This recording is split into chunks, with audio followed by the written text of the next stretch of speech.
Well, we're into our second last week, folks. This is Dan Whitman with International Crisis Management course.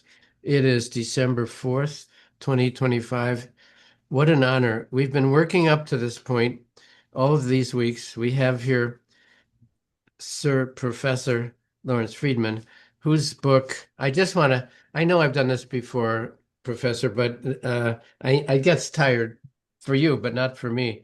I want to mention that in this course, people here will remember the video we saw of Capuchin monkeys, one of them feeling that they were a victim of injustice. It was a perceived injustice, not real injustice.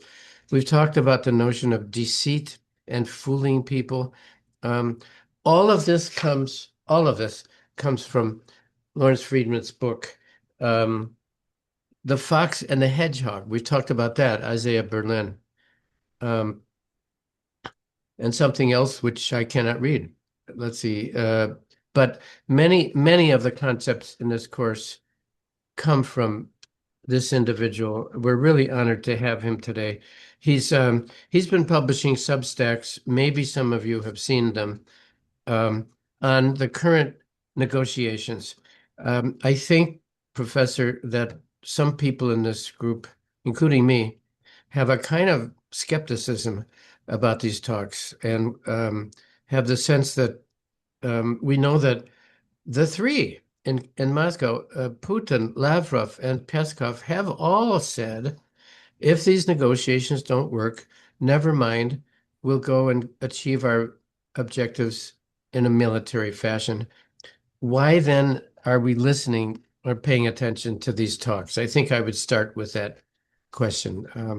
Would you tell us how you think about that? Sure. Good to see you, Dan. Thank you, Back thank you. again.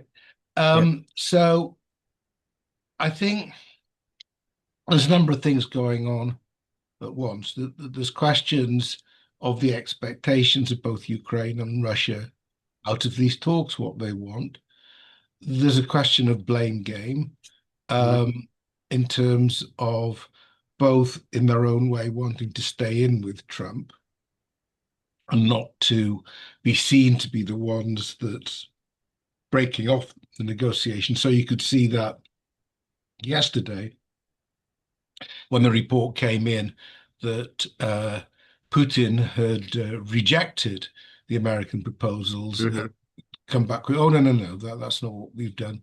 Uh-huh. Just isn't a compromise position yet, but we want to carry on talking. And I'm sure that's a third factor, which is simply um, that it suits Russia certainly to create uncertainty about the possibility of a deal, um, which might snarl up other things that may be done for Ukraine.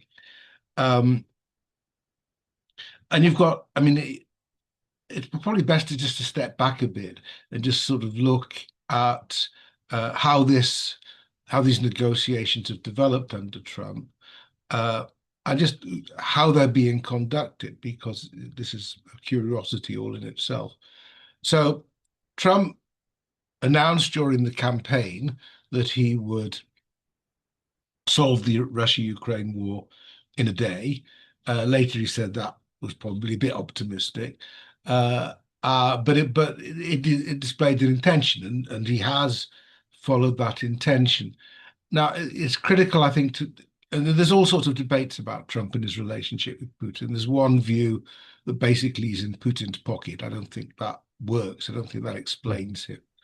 Um, I think everything revolves around Trump's ego and self-image, and one of the images he wants to portray is the man who can do deals and get peace.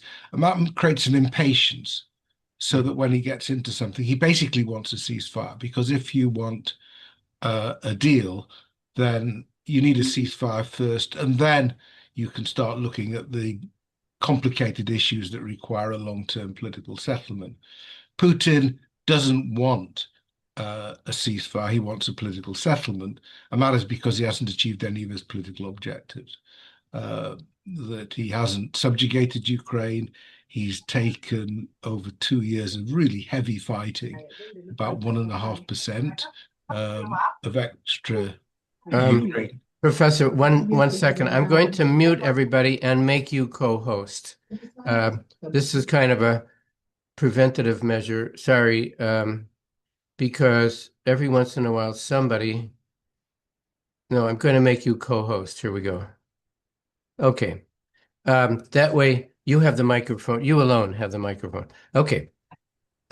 Sorry. Okay. Um, Um, so the basic problem is that in terms of Trump's ambitions, he wants a ceasefire. Ukraine would be happy with a ceasefire because Ukraine's under a lot of pressure. It's wearisome having to fight this war. People want sleep. They don't want every night to be interrupted. They don't want everything to be cold and dark and so on. So all of that is. I'm having to admit people now. Uh, uh, oh no, I'll do that. I'll do that. Yeah. Okay. Yeah. Yeah. So that was evident from the start. Go back to January, you could see that there was a basic incompatibility. Trump wanted a ceasefire. You say what Peskov and Lavrov and Putin are saying. They said it in December 24, going back to Putin's June 24 statement of his objectives, uh, which then involved not only the annexation of Donetsk and Luhansk, but also Zaporizhzhia and Kherson, as well as Crimea, obviously. So that was evident from the start. Initially, I don't think Trump understood that. I think Trump believed that Putin had an interest in a ceasefire, and the obstacle to a deal came from Zelensky, who was obstinate in believing that Ukrainian forces could push back uh, with American arms and American money and so on. So that was the prejudice with which he came to office, and we had that awful meeting in at the end of February in the Oval Office, Yeah. where Vance and Trump berated Zelensky. Since then, with a lot of European tutoring, Zelensky's worked out how to deal with Trump, which is basically lashings of flattery, never reject anything, always emphasize the ceasefire, always try to put the onus back onto Russia, and hope that you will get something back out of this. At least the current levels of support, which are not great, but do involve critical intelligence support and also allowing the Europeans to buy American equipment under the Pearl system. Um, these things would continue, plus sanctions. And America has increased the sanctions on Lukoil and so on, which have actually caused the Russians some problems. So that was basically Zelensky's strategy all year, is to keep his nerve, um, keep um, keep pressing the issue of a ceasefire, pushing back on Russian ideas, saying these are not ceasefires and their demands are quite unreasonable. Russia has kept on insisting that unless Ukraine hands over another 2% of its territory, that essentially the rest of Donetsk, that the fighting will continue. The problem for Putin is that although they've been advancing one way or the other for really for almost exactly 2 years, a bit more, they haven't achieved that much Mhm. for all the effort and the hundreds of thousands of casualties they've suffered. And you can see with Pokrovsk, which may or may not fall quite soon, but that Putin has been desperate to claim that this is in Russian hands, so that you had just before the latest meeting in Moscow with Witkoff and Kushner representing the US, you had not only him claiming that Pokrovsk had been taken, but a staged video in which a Russian flag is unfurled in the center of Pokrovsk. It's known the Russians are in the center of Pokrovsk and can do that. They've done it before in other places, like Kupiansk, and it turned out, and then they were pushed out. or at least their position has worsened since. So one doesn't have to be unrealistic about the Ukrainian military position to know that Russia has not achieved as much as is necessary to make Putin's threat as credible as he would wish. So, but that's been pretty much the constant position all year. Um, there's been lots of comings and going, but none of that sort of structure of the problem has changed. The other feature of all of this is the Americans are pretty thin on the ground in terms of diplomacy. So you have meetings with Trump himself. Vance sometimes plays a role, um, but the main legwork has been done by Witkoff, Steve Witkoff, who's a pal of Trump's, but has got no diplomatic experience, and it shows. And has also been doing Iran and Gaza, where he's done a slightly better job. Kushner hasn't been involved at all until recently. Again, and not as somebody who's appointed within the administration there, in this case because he's Trump's son-in-law, probably more a better negotiator and a bit brighter than Witkoff. But he's just come in. Keith Kellogg, who'd been assigned largely to talk to Ukrainians, and I think had got quite a good relationship in Kiev, is leaving. There isn't anybody obviously taking his place, but Dan Driscoll, who's the Secretary of the Army, who happened to be in Kiev talking about drones when the latest peace process broke, was leaked. He was suddenly given the job of talking about it, and you get mixed reports of how well he's done. I'd be very surprised if he carried on being a major actor. I think most people see him as potentially the likely successor to Pete Hegseth in the Pentagon, when Hegseth does the right thing and eventually falls on his sword in some shape or form. Oh, Um, so that, we'll and ask that, about that. Yes. yeah, well, it doesn't Yeah. have to be. Uh, It's uh, literal, not literal. Uh, yeah. um, that leaves Rubio, Secretary of State, National Security Advisor, as well as head of USAID, what's left of it, and actually Director of National Archives. But Rubio um, seems to come in when the process goes haywire and pulls it back. And he's played that role a couple of times, but he wasn't the one who was sent to Moscow. And that, I'll explain in a minute, I think creates problems. So that's a sort of structure that you've got, a limited team. Witkoff has been the prime mover in trying to get the Ukrainians to agree to something like the Russian terms, which they consistently refuse to do so. And this has happened largely because he has gone to Moscow a number of times. Um, there's no note taker, so it's what he remembers, and he doesn't hear properly. So he has overinterpreted what Putin has said because he, like Trump, he wants to believe that Putin is ready for a deal, and so you've had a few times him reporting back flexibility in the Russian position, which on close examination uh, doesn't occur.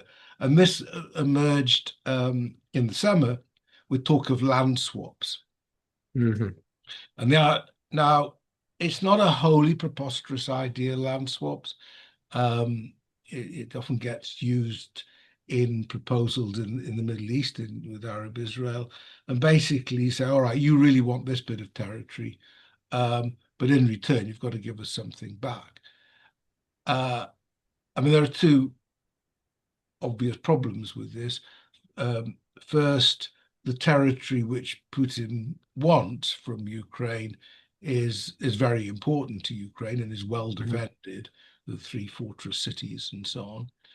And secondly, Putin doesn't actually want to swap.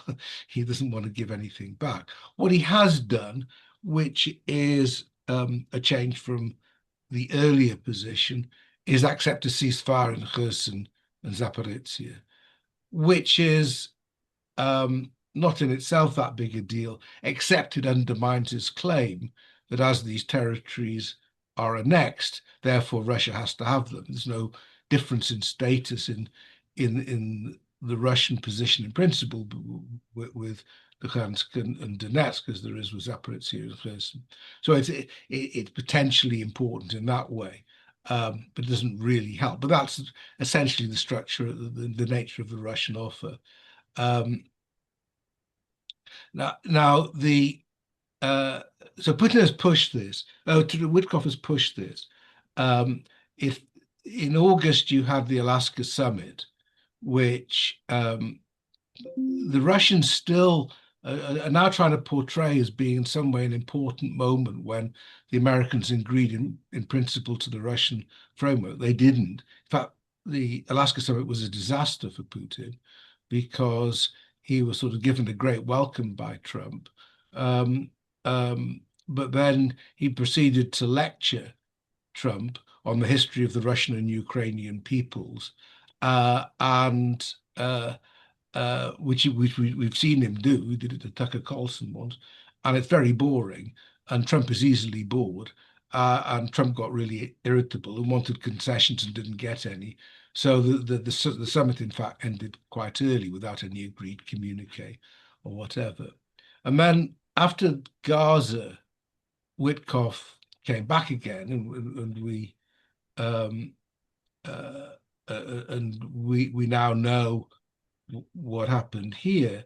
And this time, he sort of, through Ushakov, who works for Putin, he suggested that because Zelensky was coming over to get more support from the United States, Putin should ring Zelensky, ring Trump first, and praise him for his great peacemaking and see if they could get something moving again. Putin did that.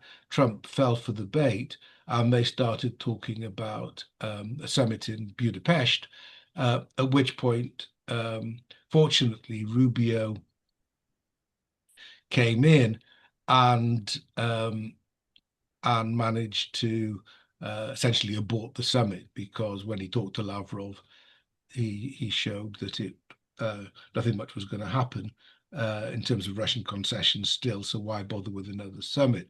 Then Witkoff tries again, this time talking with Kushner and now Kirill Dmitriev, who's is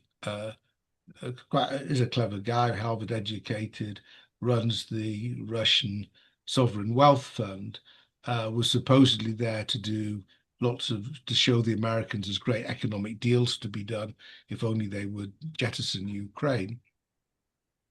Um, and we now know from the Wall Street Journal there's been lots of deal making going on in anticipation of a peace of an eventual ceasefire peace deal. This time, what happened was that Witkoff, Kushner, and Dmitriev came up with this infamous 28-point plan that was leaked in the middle of November, 18th of November. It's presumed it was leaked by Dmitriev, I think, because there was starting to be pushback from the Ukrainians. And it was an absolute, I don't know whether you use the phrase dog's breakfast. It Yeah. was all over the place. It was absolute shambles. It was ignorant. I mean, it didn't seem to understand the difference between de facto, that is just something that you have to accept because that's what it is, and de jure, something that you accept because you believe it's an entitlement or a right. It got arms control negotiations wrong, though they weren't germane to the agreement anyway. Um, and most importantly, it just seemed like a Russian wish list. It wasn't as bad as past Russian proposals. It did annoy, it did because it was moderated in some sense by the Americans. It did allow. It does have security guarantees in it. They they have potential, but it's not NATO, and obviously Another theme of Russian demands is there shouldn't be any NATO. That is, NATO should not say that Ukraine can join. Ukraine, which has a clause, constitutional clause saying it wants to join NATO, would have to remove that. Um, I mean, I think that's an issue that can be fudged myself, but because there's not much chance actually of Ukraine being able to join NATO at the moment. But anyway, security guarantees are the next best thing. And then you also have this question of the size of the Ukrainian army. And if you go right back to the talks in the spring of 2022, which ended, well, they ended in April 2022, which the Russians keep on going back to again as something that was in a great state until the terrible Europeans forced the Ukrainians to abandon it. It never really was complete. But one of the proposals from the Russians then was 85,000, a maximum of 85,000 Ukrainian troops. This time, the number there was 600,000 in discussions since this was leaked. It's gone up to 800,000, which is frankly more than the Ukrainians, I think, could manage in a peacetime situation. But anyway, that's there as well. And then there's all the sort of stuff about Russian language and so on that's par for the course. But the big deal is the demand that Ukraine abandons territory it's been defending quite effectively for a few, well, since the start of the full-scale invasion. So this was leaked. It was an embarrassment. The phone calls from Rushikov's phone that were leaked added to the embarrassment. Uh, Interestingly, this time a lot of Republican congressmen, women, are arguing back. They are less scared of Trump than before. Um, so Rubio again intervened. There was a big meeting in Geneva with Ukrainian and European officials, obviously not helped on the Ukrainian side by the major corruption scandal that's been going on in Kyiv. But anyway, these discussions led to a 20-point plan, which nobody has actually seen. I mean, nobody outside of those directly involved. The Russians have seen it and the Ukrainians have seen it and some Europeans have, but it's been very tightly held. And that was what Witkoff and Kushner took with them to Moscow. So where does this leave us? I think the Russians don't. I think the problem for Ukraine is things tough. I mean, it's not an easy time. They're holding, but it's not easy, and it's going to be a rotten winter, uh, more so than previous winters. And the, um, most Ukrainians are on this call. They can say what they think, but my sense is that the Ukrainians are gearing up for this. They know it's going to be tough, but what choice do they have? They'll carry on.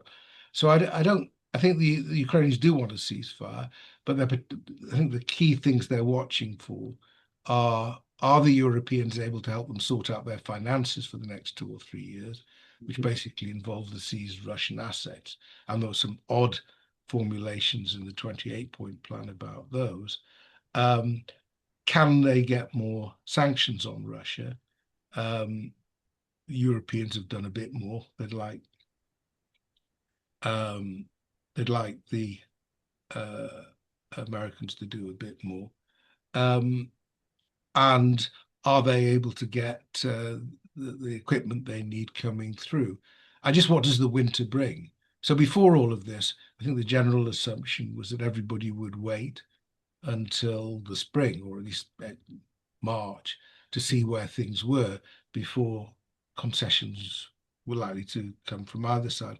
Just on the Russians, I think Putin has a problem, but it's not it's a developing problem, and it takes two forms. First, the economy is suffering. It had, I mean, the war brought a boom, but that's now come to an end, and he now faces recession. Um, it, the Ukrainian attacks on Russian oil and gas facilities have had an effect. It's pushing up prices. It's decreased exports. And that's added to the budgetary pressures. So already Russia is nowhere near its own budgetary targets, and that causes problems. I think their manpower situation, it's not great for Ukraine, obviously, but it's worsening for Russia. So the ease with which they can keep on finding 30,000 new recruits a month who are going to get uh, put into the meat grinder is declining. But I think the biggest difficulty is a view in Moscow that really this is Putin's best chance of getting a favorable deal. Mhm. And that if he messes this up, he may not get another chance, which is why I think they were so anxious not to close the negotiations off yesterday. Why I think they'd like to keep them going. But there are limits on how far they can keep this going if they insist on this idea that Ukraine has to hand over territory. And I just leave you with this thought, because some of you may have views on this. One of the things that intrigues me is what Putin knows. Um, Mhm. uh, I mean, with Trump, there's always a question of what he understands and how much what he is told get through. But we know that there's plenty of opportunities to tell him exactly what is happening on the front lines and so on. Putin keeps on saying stuff, which we know he gets directly from Gerasimov, because Gerasimov, the chief of staff, says the same things, which is just untrue. They're not wholly untrue in that Russia, they talk about places where fighting is going on, but they're premature, to say the least, in their claim. So since the Russians first claimed that they had Pokrovsk, which basically was August last year, but even August this year, they were making that claim. Um, and actually, they got what they wanted from Pokrovsk last summer in the summer, because it's no longer working as a logistic hub, which was why it was important before. But they could have just moved on. But this gets very symbolic, and Russians make claims about the numbers of Ukrainians killed, and as well as their territorial progress, which just don't make sense. So, uh, and Trump presumably and Putin presumably believes this. So it just strikes me that at some point he may start to question whether things really are going uh, as he has believed them to be going. But this has been going on for a while. So, as always, I think one's left the conclusion. The Ukrainians haven't got much choice. They'll keep on fighting one way or the other. The Russians have a choice. They didn't need to be in Ukraine. Um, and there's no particular logic to stopping this with another couple of percent of Ukrainian territory in Donetsk, um, as opposed to stopping it now. Uh, and if they carry on, then more cities will get ruined, more people will get killed. But it doesn't make a lot of difference. It makes a difference to the Ukrainians who live there and so on. But it doesn't make. I mean, Ukraine will carry on. And will be able to reconstruct and rebuild, which is what Putin didn't want. So there we are. I mean, I think we're still waiting, basically. That is by far the most complete account that any of us have heard or read of this whole sorry trail of back and forth and back and forth. I know that we're already getting emojis of um, approval. That one was from our friend in United Kingdom, living not far from London. Um, I'm going to go backwards in my notes while we await chats and comments from others. Oh, we're already getting congratulations. Well deserved. The dog's breakfast document, the 28-point plan. My favorite item from that one was, and I think I remembered verbatim, all ambiguities of the past 30 years will be resolved. Yeah. What in the world? First of all, it's written in the passive voice, indicating that nobody's going to do it. But secondly, ambiguity. What are you talking about? It was. It really was. It was drafted by Dmitriev, was it not? Yeah, I mean, some of it was translated from Russian. There's an earlier clause about um, Russia will be expected not to invade its neighbors, Will be expected. Yeah, that's a good one. rather than Russia will not invade its neighbors. Yeah, that, So, yeah, so yeah, and that's the translation. Apparently, makes more sense in yeah. Russian. And we've Um, heard, yeah, sorry, no. we've heard lots of optimism from the White House. Oh, we're making progress. We're making progress. I'm not taking that at face value. Are you? Uh, um, they want to believe it. There's a lot of wishful thinking. I mean, okay. there's been a problem throughout, especially on Trump's side, with wishful thinking and a Yeah. sort of belief if you talk it up, then you can sort of make it happen. And there, there's something in the idea that if you're having drafts going back and forth, and people are desperately trying to find something useful to say, eventually you're closer than you were beforehand. I mean, I think you can make that case, but it seems to me that the incompatibility of the positions doesn't really leaves you with limited scope as to how far Mhm. you can Yeah. take. If the negotiators on the West were to give to Russia what it says it wants, for example, a plebiscite in Donetsk and Luhansk, um, would Putin fall for it? And if he did, would a plebiscite have any credibility at all? Well, actually, that idea isn't around as much as it used to be. I mean, it was quite strong in the sort of first year of the war as one way round the issue. Um, if you're contesting the status of Donetsk and Luhansk in particular, um, why not put it to a vote? Now, and the argument against was that, well, you can't do that when there's a war on, so you've got to end the fighting. Secondly, a lot of people have been displaced, Yeah. so they're not actually where they should be. And third, how could you be sure it was free and fair? After all, Russia had plebiscites, it claimed, in all four um, of the oblasts in September 22, which produced ludicrous numbers of approval. So there's not a lot of credibility. If there was a way of doing it free and fair, maybe it would be a way forward. Mhm. Um, I suspect Putin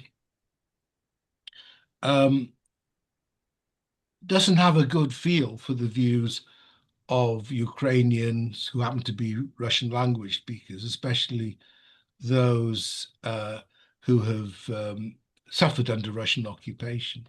So I don't think that there's enormous enthusiasm in Ukraine, any part of Ukraine. And it was also the case, you have to go back to 1991 when all of these territories voted for independence from Russia.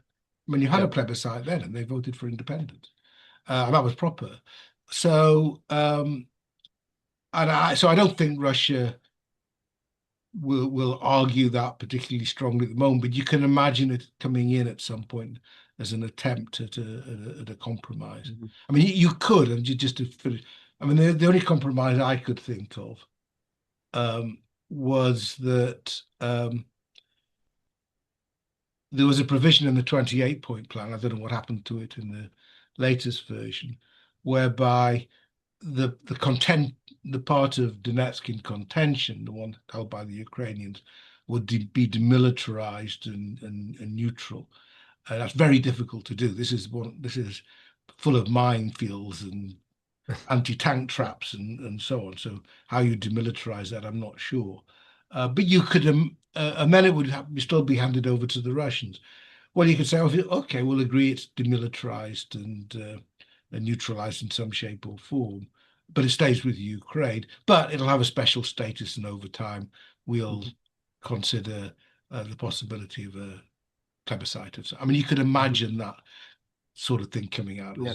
as I guess we had a speaker recently who said first a ceasefire, then a plebiscite supervised by blue helmets. That may be magical thinking, I don't know, but it does raise a question to me. The chicken and egg, Professor, between a ceasefire and a solution, we've heard all sorts of things from both sides. We must have a ceasefire first, then we will negotiate, or vice versa. How do you see one of these things necessarily preceding the other? Well, you have to start with I mean, the starting point is always a ceasefire. You can't have a political settlement in the end without a ceasefire. Um, you may negotiate it before a ceasefire, but it has to start. If it doesn't have a ceasefire, it's not going to happen. Um, Actually, I think it's too sharp a dichotomy. Um, a ceasefire will require quite a lot of negotiation. Right. For Yeah. example, where is the line of contact? Um, Mhm. that's not clear. Uh, how do you um, how is it going to be policed? How do you disengage forces, even if you don't have a whole demilitarized zone? You've got to have a degree of disengagement, and because of drones, that's got to be quite significant on both sides. So that requires Russians withdrawing bit on their side as well as Ukrainians withdrawing. Are they going to withdraw to a point that apparently leaves residential areas undefended, and so on and so forth? So it's not simple, even a ceasefire. Equally, if you try and negotiate everything, they'll just never end. So you can identify some things that sure are priorities. You can see why the Ukrainians or the Russians would want them sorted. The Ukrainians, want negotiations on war crimes and reparations. Russia's not going to be desperately enthusiastic about that. So my guess is you end up with something in between. If you're going to end up with anything, a bit a ceasefire with two or three other issues, in which would include NATO and security Mhm. guarantees addressed. I think a lot of the other issues could be could be pushed out. Um, from Ukraine's point of view, um, Ukraine, if you have a ceasefire, I think Ukraine would want something that looked pretty stable because Ukraine needs investment, it needs economic reconstruction, it needs a situation which will encourage people to return rather than leave. So, um,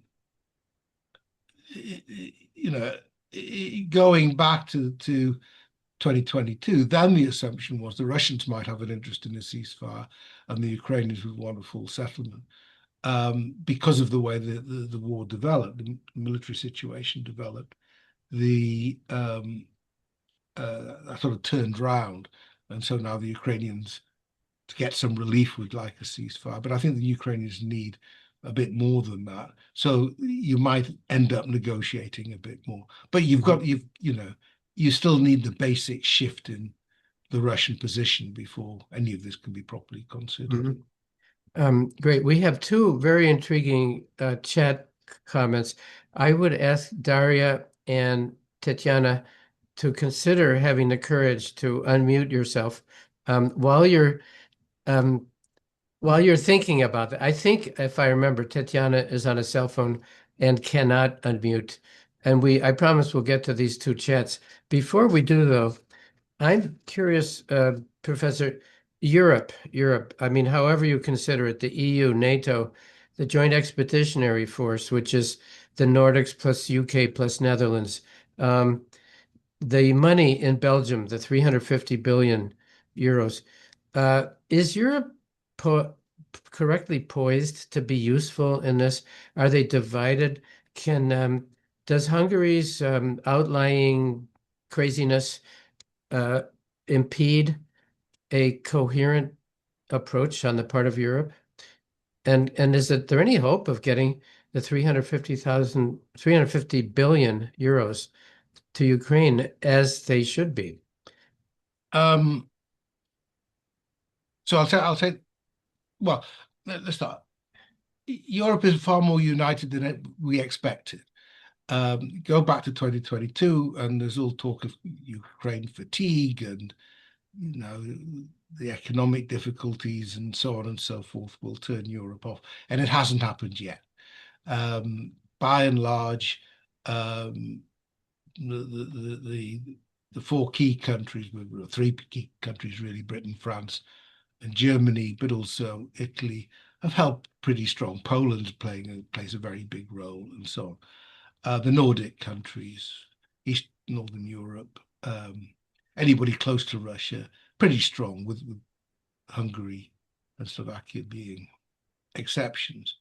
Um, so, I mean, I always don't think this is sort of a glass half full, glass half empty sort of war all the way through.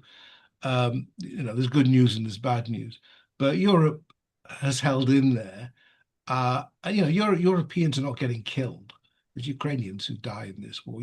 So I think it's reached a point where Europe can cope, and there's no reason why it shouldn't cope. Now, there's some very specific issues. First, there are pro-right, pro-Putin parties. I mean, Orban being the obvious one in Hungary, Fico in Slovakia. Um, they're not big countries, and where necessary, they can be bullied and have been, uh, so that they don't disrupt. They don't volunteer much, but their disruptive impact has been less than one might assume.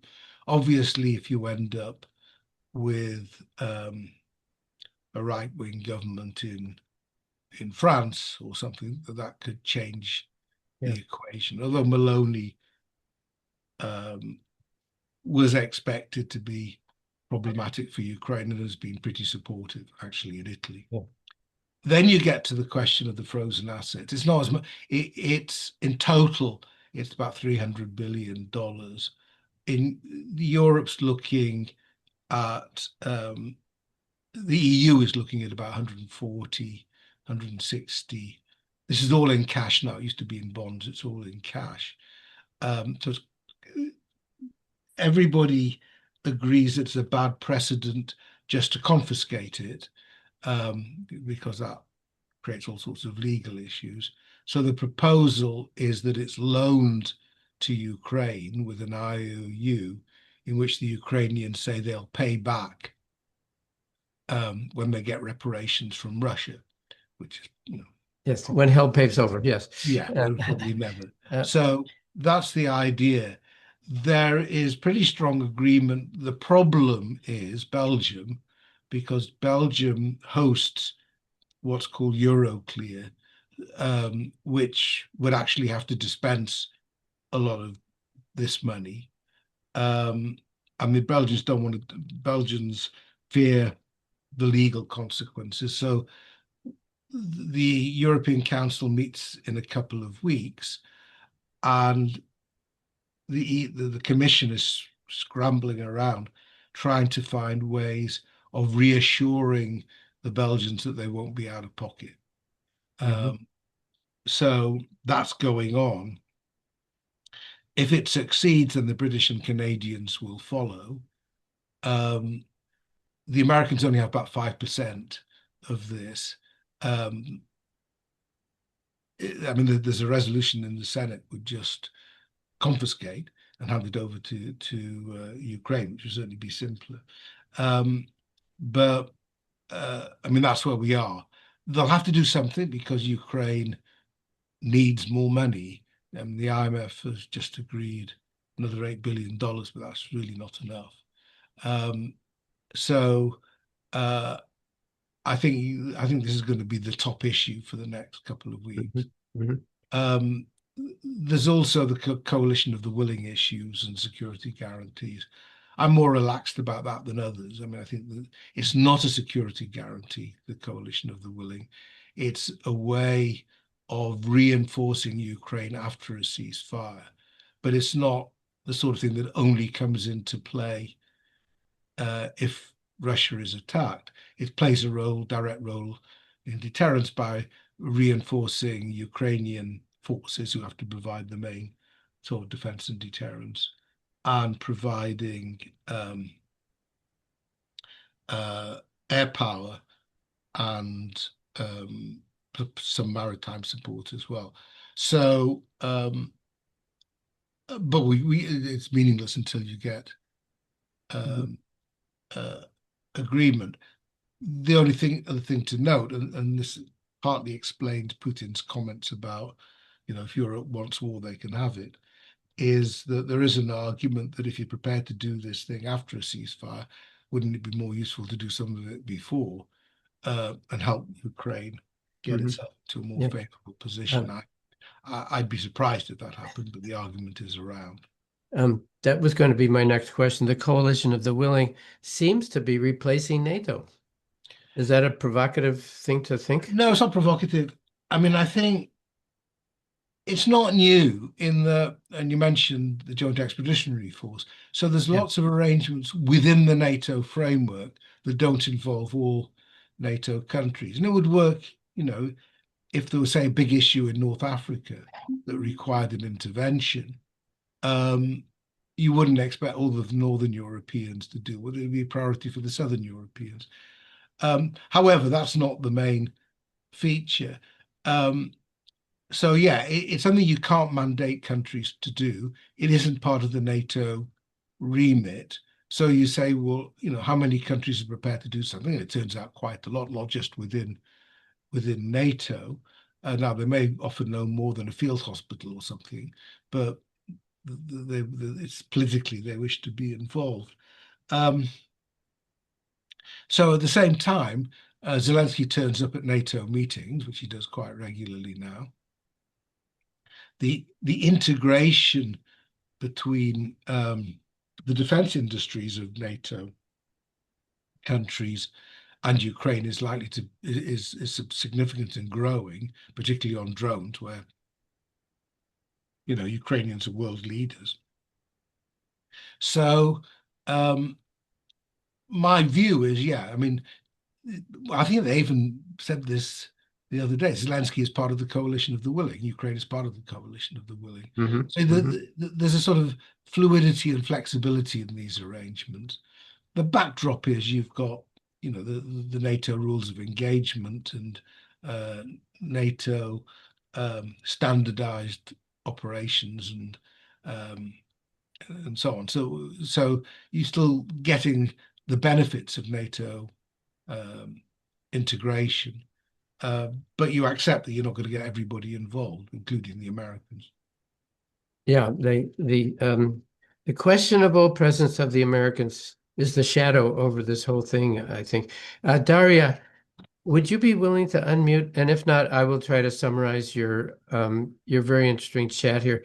Daria Kalna, a Ukrainian, uh, sees this as she sees consequences in the way the West has, and particularly the United States, has approached this, seeming to, and I'm going to overstate what she says, is America throwing Ukraine under the bus in the sense that it has increased Russia's ability to form new, stronger alliances. China, India. India, I think, is still purchasing oil, or maybe not. I don't know. But That's right. the global South seems to be drifting away from all of this. Um, and new coalitions are forming because of Western failures in diplomacy. This is Daria Kalna's perception of this. Do you see it that way? There's certainly some truth in it. I think there's a number of again a number of things going on. First, when you put the vote to the General Assembly, um, Russia always loses. Um, I mean, so there's general agreement that Russia broke the Charter of the United Nations. It's the aggressor. Ukraine is the aggrieved. Secondly, a lot of countries in, I don't like the term the global south, but people know what it means Yeah. um, because there's just I mean, it's not a uniform view. And they're very different countries. But a lot of them think the West are hypocrites. That we demand that the rules are followed. When it's Russia breaking them, but we've broken them ourselves, with Iraq and so on. So there's that view. There's a third view that, yeah, sure, this is your problem. We've got our problems. Um, you're not paying enough. You don't pay any attention to what's going on in Africa. Say, why should we pay a lot of attention to what's going on in Europe? Yeah, sure, Russia's wrong. Deal with it. You've got the resources and capabilities. And I think that's quite a strong opinion, and you can understand it.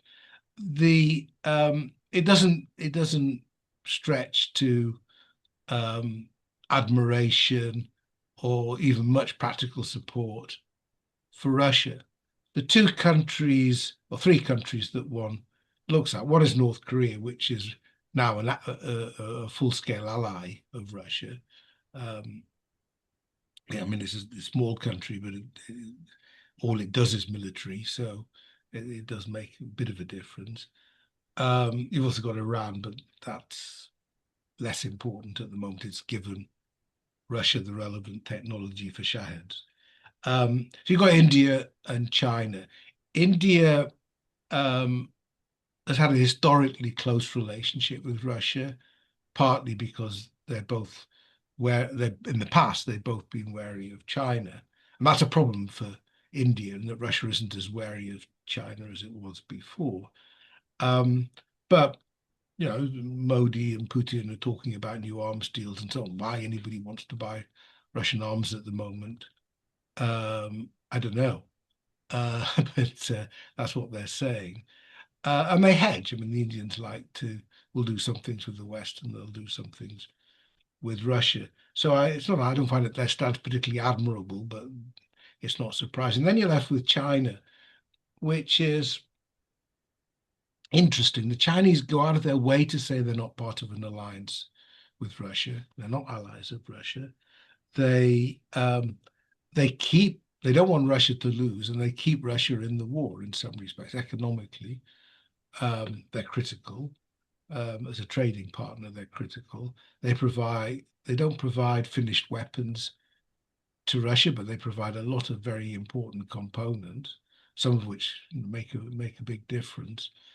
Um, but I think I think there's an inherent tension in the Russian-Chinese relationship.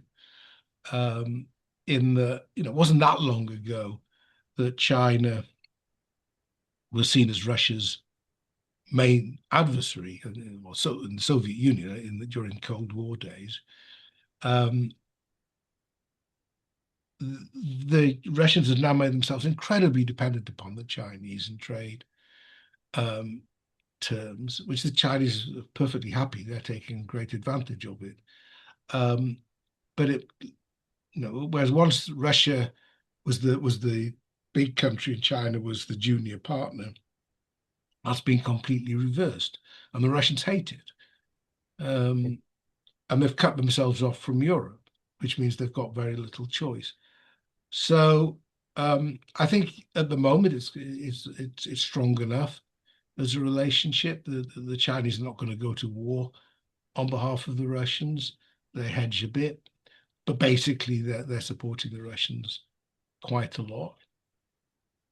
But I don't think it's going to go much further than how it is at the moment. I mean, it might, but I'd Yes. be surprised if it did. Um, and I think it's actually seen by many in Moscow as one of the costs of the war that they become so dependent upon Yep. the China. Um, I don't know a single word in Chinese. I'm told that they have different words for the word friend and categorizing the other party as equal, superior, or inferior, and that the new word being used by the Chinese towards Russia is that they are the little brothers. They used to be they have had minor wars over border issues in the past. Tatiana Mikolajchuk, I think, is on a cell phone, so we will summarize her very interesting chat. I think Tatiana speaks for many Ukrainians in her chat, that there's a certain reluctance to believe that there is a security architecture that could truly protect Ukraine. I'm rewording some of the things of what she said. Let me read her last paragraph.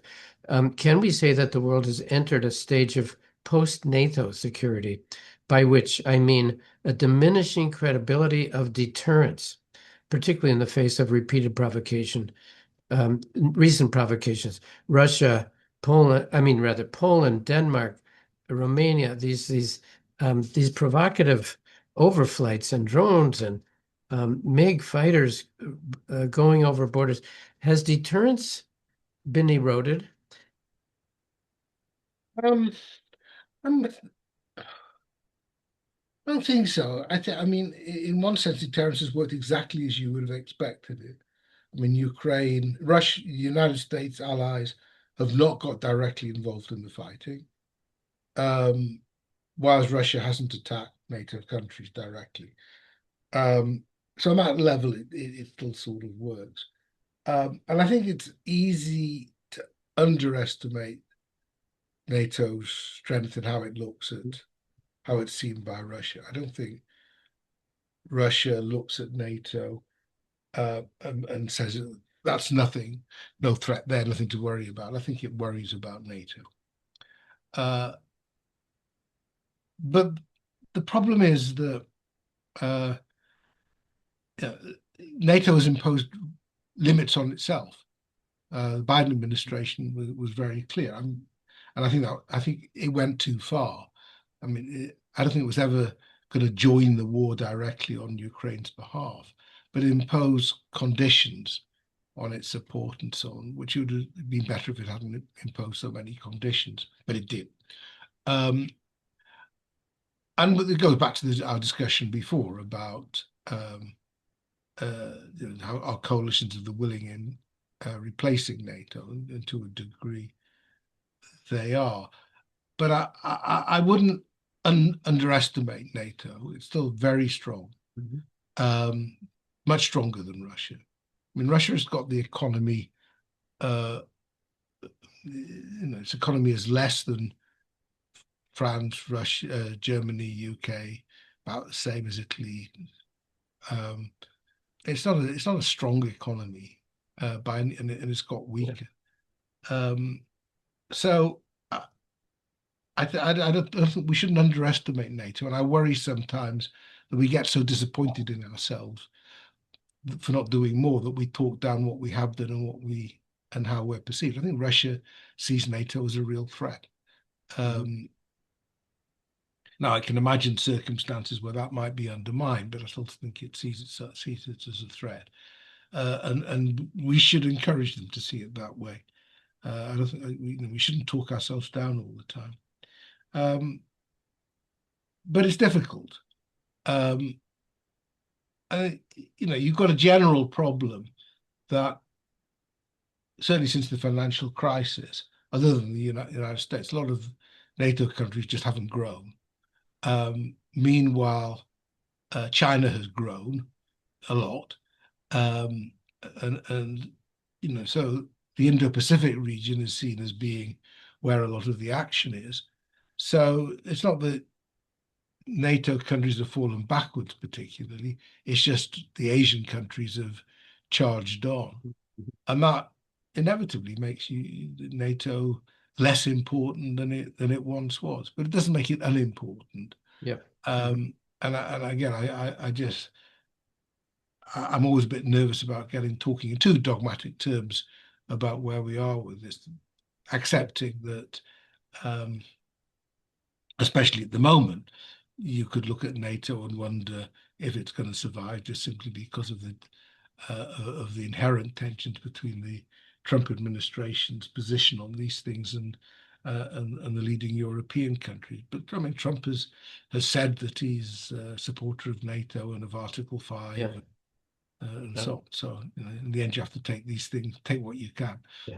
I think it is encouraging that there seem to be maybe some alternatives, Coalition of the Willing, JEF, and so forth. We've heard in this course, we've heard every possible opinion about NATO enlargement during the 1990s. We've been reminded that both George F. Kennan and Paul Nitze were opposed to enlargement, but that was at a that was basically pre-Putin. Um, do you have a strong opinion about whether NATO enlargement, whether Putin has any rationale in saying NATO provoked Russia? And I guess we'd have to go back to the 1990s in order to address that. Uh, Yeah, I mean, you can start in 1991. So if you're going to go through the whole historiography of this, it starts with things that Jim Baker, as Secretary of State, said to Gorbachev. That was in Nah. the context. That was in the context of German unification.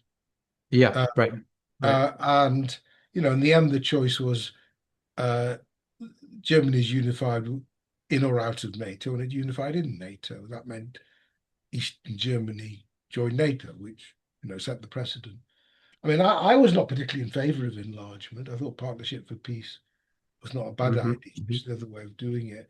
But the fact is that the Visegrad countries, in particular, Czechs, Poles, Hungarians, were very demanding of enlargement because been betrayed in the past. Yeah. They wanted it. I mean, it was demand led. It wasn't NATO going to these countries and saying, join NATO or else. They were saying, here's a better deal. And they said, no, no, we want to join NATO. And Clinton eventually agreed with them. And then things were done to make it easier for Russia, the Founding Act in 97 and so on. So, ask the countries that join NATO, do you wish now to withdraw? Do you have No. buyer's Yeah. remorse? As a number of Yeah. Of course soldiers not. do. Yeah. No, we want to stay. It's a good thing. And I could give you all sorts of reasons why I think European security would have been worse if there hadn't been enlargement um, than it has been with enlargement. Did it annoy Putin? Yeah, it did. So did the color revolutions in the early part of this century in Georgia and Kyrgyzstan and particularly Ukraine. So did Kosovo. I mean, a number of things that have happened that have annoyed Putin and led him to argue that the West shows double standards, hasn't taken account of Russian security interests, and so on. Do any of these justify an invasion of Ukraine? Not at all. None of them justify Ukraine. And that's not why he did it. I mean, that's my basic view. I mean, you could argue about how wise some of this stuff was. As I say, I wasn't a great enthusiast for a lot of it. But it's not a reason to invade Ukraine.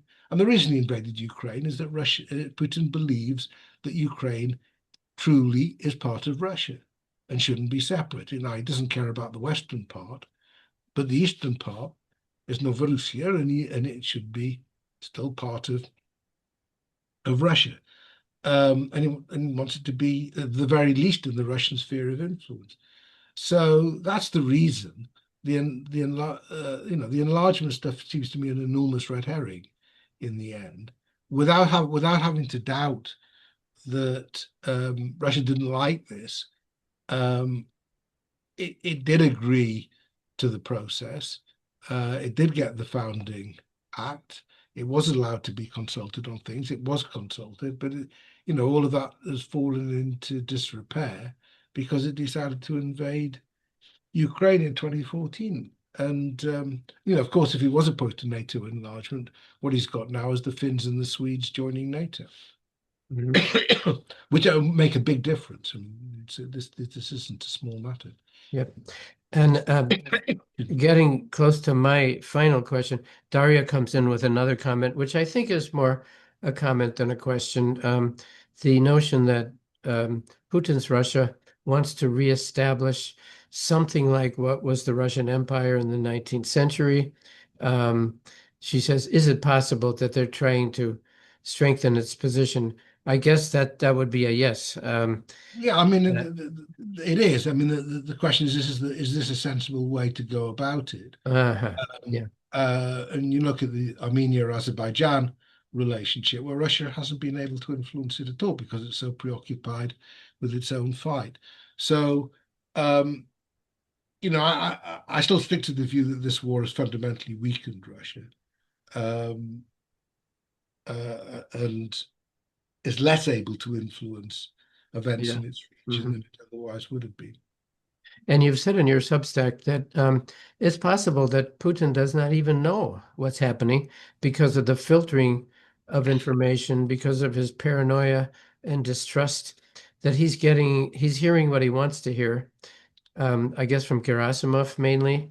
And you've suggested that he may not even be aware of what the real situation is in Pokrovsk, for example.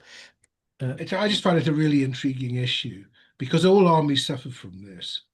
Uh, uh, it's sort of the ground called the ground truth. Because it's always in the incentive of the commander on the ground to keep the other guys off his back by saying, "Yeah, fine, everything's going just great. We're doing okay. yeah. It's amazing how many of the enemy we've just killed, and so on." Yes. And if you've got a senior commander that's happy to hear that, rather than say, you've told us this before, but I can't see any progress or whatever, and go and check, then you have what has happened with Russia, which quite ludicrous claims about their position. And it's not that there's no truth in it, but just not as much as they say. And it, Yeah. and it just is an interesting question to me as to whether Putin genuinely thinks the Russian position is better than it is. And I Yeah. think he probably does. And it's possible that the U.S. president is getting information from Kushner and Witkoff. He's getting happy talk, perhaps. There may be some extent of that. Let me, as my last question of you, Professor, you've mentioned the names that are involved. Isn't it bizarre that we have military officers playing the role of diplomats here, and Witkoff, who's neither military nor political, likewise Kushner. It, number one, is Driscoll being prepared, do you think, to replace Hegseth? And secondly, why are diplomats excluded from this process on the on the U.S. side? So yeah, I think Driscoll has made himself a likely replacement for Hegseth, who's has had no serious role in Ukraine policy, which is unimaginable in the past with the Secretary of Defense. He's completely out of his depth, and we can talk about that. Rubio has played a role, so you do have the Secretary of State in there. And I think if you actually get into serious detailed negotiations, only the State Department can do it. There's no NSA worth talking about at the moment, National Security uh, Yeah, Council staff. So um, they were. I think diplomacy is really important, and this last year has shown the importance of it. Um, that you need to keep lines of communication open. You need to develop constructive ideas. You need to be persuading and cajoling and all that sort of thing. And as I said it before, I think the US has got limited bandwidth. I think it struggles to do all the things that it needs to do. hmm this could be, I try to ignore conspiracy things. I've seen convincing data that shows that Witkoff has lots and lots of investments in cooperation with Russian investors. Are you aware of any of that? No, Is I there think he any? does. I don't think there's any doubt that he has. Yeah, Um, I mean, um, he and Witkoff have got, he and Kushner and Witkoff Kushner, have yeah. got big investments in the Gulf as well. I think it's all done in plain sight, so you don't need a conspiracy theory because they don't hide it. Yeah, yeah. How much it influences, who knows? I think it's, um, I think Witkoff just went in out of his depth myself, right at the start, and you know, Putin could see him coming and has Yes. played to him. Um, so I don't think it's any of this is wholly disinterested. That's why I have this sort of payoffs to Trump in the 28 Yeah, point plan. It's just yeah. bizarre. Um, Um, but how significant that is, I'm less sure. Yeah. And there was the incredible scene, which I think we know for sure. A previous time when Witkoff was with Putin, there was a third person in the room, a woman, and he turned to her and said, "Are you from the United States Embassy?" And she said, "Yes." And she was not. And she was the interpreter for him. And God knows, because as you said, took no notes. He had no person with him. He probably misunderstood or was made to misunderstand by the interpreter. Yeah, Um, so this is not. We need a it's not greater professional. we need a greater level of professional background and activity. Professor Freeman, thank you so much. Do you have any words of advice or wisdom or encouragement or discord? I think you've left us with a pretty positive impression of don't disregard NATO. You have said don't underestimate NATO. You have said how do things look at this point? And is Keir Starmer Ukraine's best friend? Uh, He's a good friend. I don't think he's yeah, better than yeah. whether he's his best friend, but I mean, the UK is of all countries is pretty united. I mean, there's bipartisan support. All the media support Ukraine. The king supports Ukraine. So it's not unlike other European countries. It's not a controversial issue, particularly in the UK. Um, so yeah, I mean, that's quite positive. I mean, I never, I wouldn't describe myself as optimistic because I just think it's tough. I mean, I think all wars are tough. A lot of people are dying, on Russians as well as Ukrainians. And it's hard. It's hard for Ukrainians. I know it is. I talk to many of them.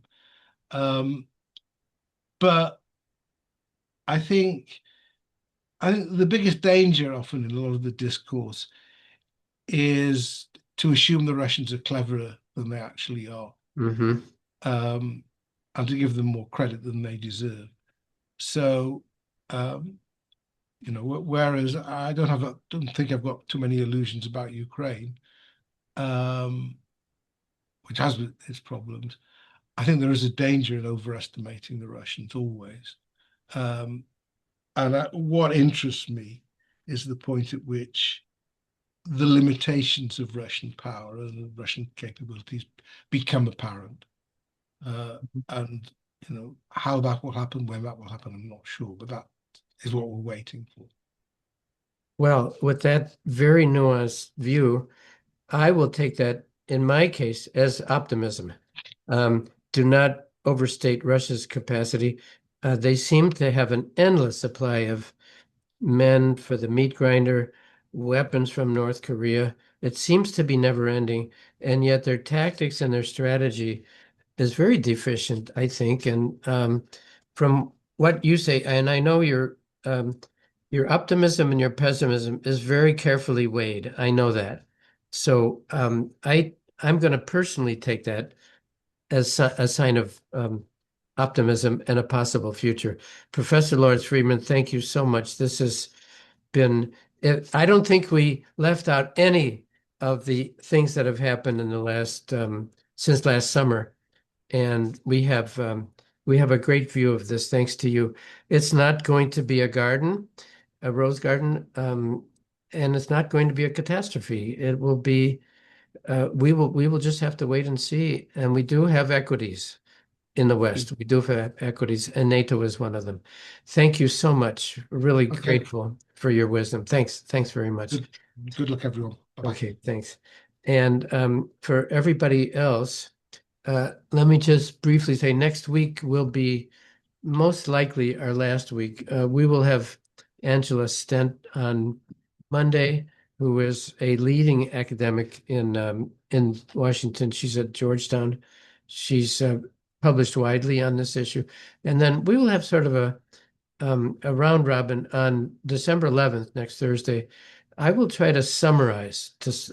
I'll try to recall some of the points that our speakers have emphasized. I'll see if I can put it together, and we will have our friends from Delphi Global, um, Maya Otarashvili and Bob Hamilton, who would like to say again how much they appreciate your presence in this course. So that's it for today, which is still December 4th, 2025. Thank you very much. And thanks for being so perceptive. Lawrence Freeman is a very nuanced thinker, and the messages come with the weight of great background and great study. So I think we've learned a lot today. I know I did. Thank you, everybody.